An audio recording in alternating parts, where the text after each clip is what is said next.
আজকে এই শুকুরের মাংসটা ফেলেই দেবো। এত বড় শুকুরের চামড়াটা ফেলে গেল কেন? এই আমার মাংস আমি ফেলেছি, তোর কি?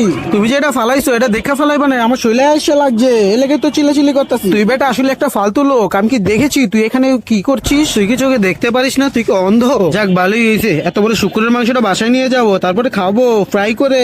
তুই যেহেতু খাবি তাহলে আমাকেও দাওয়াত দে, আমিও খাই। আচ্ছা বাবা, তোকে দাওয়াত দিয়ে দিলাম, এটা ফ্রাই করা হয়ে গেলে তোকে দাওয়াত দিয়ে নিয়ে আসবো, চলে যা। বউ দেখো তোমার জন্য কি নিয়ে এসেছি, শুকুরের মাংস, এটা ফ্রাই করে দাও। আমি আরেকজনকে দাওয়াত দিয়েও এসেছি, এটা কিভাবে পাক করবে সম্পূর্ণ প্রসেস আমি বলে দেব। চলো তোমাকে পাক করা শিখাই। প্রথমে এটার ভিতরে ময় মশলা নিয়ে নেব এবং প্রথমে ভালো মতো ধুয়ে নিয়েছি।